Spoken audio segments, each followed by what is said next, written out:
Newsom and Karen Bass have already proven their incompetence and poor leadership during the Los Angeles wildfires. Now, as we experience rampant lawlessness and civil unrest, it's never been more clear. Tyrus. What I saw, Yeah. what it looked to me like he was negotiating with a deaf prostitute. Picture the scene. Mel Gibson barges like he's auditioning for Mad Max, Sacramento Drift. Right behind him comes Tyrus, looking like he just power-bombed a chair on live TV. And poor Gavin Newsom? Suddenly, he's a main dish in a roast buffet nobody ordered. These two didn't just call him out. They practically gift-wrapped a breakup note drenched in sarcasm. Buckle up. This isn't politics as usual.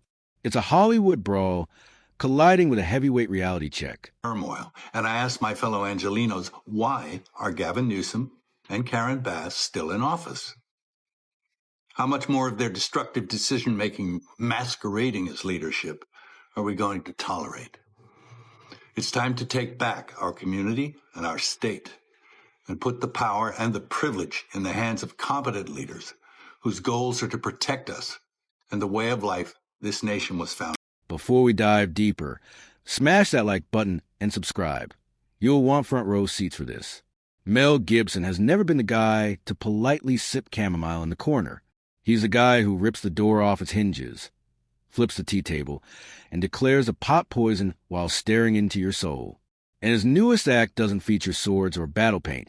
It features California's shampoo commercial in chief, Gavin Newsom. Watch the tape. Yes. He literally goes, I want some of this, then you do some of this, and I'll do some of that back to you, and then we'll do this, and then I'll pay you, and then we'll do it again. True. And then she kept saying, no. Okay, how about this? You do this one first, then we do this one, then we give a little back and forth. Yes, California's governor, the man who looks like he was sculpted out of marble, mousse, and ego, is finding himself in a drama no screenwriter could invent. Gibson is a chaos grenade, Tyrus the sledgehammer, and together they've turned Newsom into a background extra in his own political soap opera. He's built like a vending machine with opinions. But that doesn't stop Gibson from roasting and Tyrus from suplexing him into mean territory. You know it's bad when your toughest critics aren't rival politicians, but a Hollywood icon with zero filter and a wrestler allergic to nonsense. Did he leave out anything? I think there's about 100 other reasons, too. Well, you can't, it's not his words when he speaks. Yeah. You have to watch him closely. And some genius decided not to film him any lower than the shoulder. Yes, did you? Yes. So what did he do? You couldn't see the hands. No, but he sent Morse code. Why is Newsom under fire? Easy. The man runs California like a broken amusement park. The rides don't work. Bathrooms are locked, but parking still costs $50. Instead of fixing it, he's out polishing his smile like it's an Oscar. Gibson and Tyrus had enough of this clown show.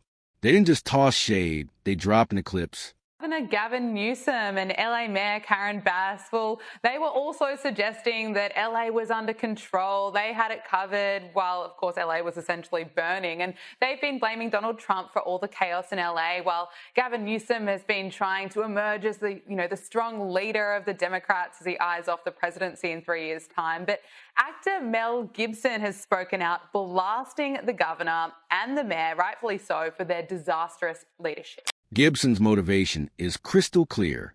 He's watched decades of phonies climb Hollywood's ladder pretending to be sincere. Newsom? He's the loudest phony of them all, posing as politics golden boy while his state looks like a set piece from a bargain bin dystopian flick. Gibson looks at him and thinks, I played villains less cartoonish. Gibson slices with precision, Tyrus steamrolls with sarcasm. And it's not just about bad policy, it's about image. Newsom struts like a knockoff presidential candidate, rehearsing his serious leader face in a mirror while California turns into Gotham without Batman. And Gibson? He's done playing along. Yeah. He's negotiating with the deaf prostitute. Yes. Yeah. Let's just stick with that. Yeah. More likely. Yeah. Now, a lot of people have been coming out and calling out Gavin Newsom endlessly, and the biggest one of all is Mel Gibson. We all know that he is a very big, open critic of Gavin Newsom, and he continues to actually do that, and rightfully so, because we already know that there's a lot of issues going on right now within the state of California. Picture this. Gibson throws cinematic fire. Tyrus smirks and doubles down. Newsom, left standing like prom king whose crown just got snatched. The sting isn't just that they roasted him. It's that their tag team takedown feels like Comedy Central, Governor's Edition. California is a political version of a pothole-riddled road. Expensive to fix, painful to drive, and ignored by the guy in charge. Gibson isn't being polite. He's throwing movie-sized grenades.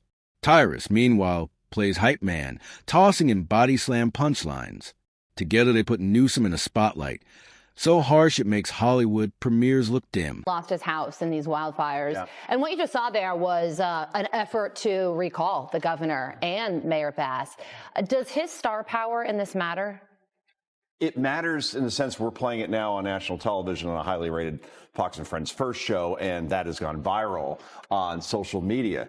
And meanwhile, the same day that Mel Gibson says what he says there, and he's correct on so many things as far as the management of wildfires, Gavin Newsom's approval on the handling of the wildfires is only 30%. Instead of starring in his dream role, Gibson and Tyrus cast him as the Scooby-Doo villain of their roast. Pull off the mask and, surprise, it's just another scammy politician. Newsom thought he was auditioning for president, but he landed comic relief psychic instead. If California is a Netflix drama, his character arc is just endless hair combing while the potholes multiply. Gibson, the man who's seen actual dystopias on film, calls this parody-level governance. And then Tyrus drops the verbal elbow, a disaster in hair gel. Watching him shred Newsom is like watching a pit bull maul a chew toy shaped like a politician. No hesitation, no mercy, just squeaks and shredded dignity. Look at the blinking. Blink, look. Meet me at the house. Like, he's blinking. He's sending. I'm getting there. Hey, just so you know, I'm not wearing pants. Ew. And then, look, he's blinking. And then eventually the camera guy, realizing that he's signaling him, so he gets appalled, leans back, camera comes down, and then we're back to this. I'll do this for you. You do this for me a little. So he's saying whatever he's going to say. There it is. See? They couldn't hold him back. He's like, I'm not on film. Oh, I'm not. Nope. Here's the kicker. Newsom probably thought he was untouchable. Politicians usually expect critiques from other suits or maybe a late-night host's limp joke. But Gibson and Tyrus? Different league entirely. Gibson roars like a car chase explosion, while Tyrus reminds everyone this isn't just about California. It's about a guy pretending he's Oval Office material when his state looks like a survival show with no winners. California was supposed to be the dream factory. Instead, under Newsom, it's a theme park called Collapse. The only ride? The one leaving town. Gibson knows a flop when he sees one, and Tyrus drives a home. Great hair doesn't mask bad leadership. Well, speaking of full of... Isn't it? I'm sorry, I'm confused. He's still governor, right? Yes. Yeah. So he could do something about it. That's the most irritating thing, is that why did anyone say with a follow-up where he's like, the homeless situation is ridiculous? Follow-up question, aren't you governor? Yeah. Like, that's the difference. That's the difference between the radical left and President Trump. He'll talk about something as it's... And that's where the real comedy hits. When your empire collapses into a punchline, all Newsom's got left is the illusion of control, packaged in a glossy blow-dry. He's a designer knockoff, looks slick at a glance, falls apart when tested. He's dodged scandals before, fancy dinners and lockdowns, failed policies brushed under carpets, endless speeches that sound like TED Talks for people allergic to facts. But when Gibson, king of legendary rants, makes you his target and Tyrus piles on with heavyweight mockery, your carefully curated image crumbles like a cheap set. Newsom thought he was prepping for his presidential audition. Instead, he's starring in a blooper reel. Of their destructive decision-making masquerading as leadership are we going to tolerate? It's time to take back our community and our state and put the power and the privilege in the hands of competent leaders whose goals are to protect us and the way of life this nation was founded upon and promises to offer. That's all. And this humiliation? Not fading soon. Gibson and Tyrus didn't just jab. They built a manual on dismantling the Newsom myth. They prove you don't need policy charts or white papers to gut his image. Just sharp wit, sharp elbows, and the guts to say what everyone else whispers. The emperor isn't just missing clothes. He's swimming in overpriced pomade.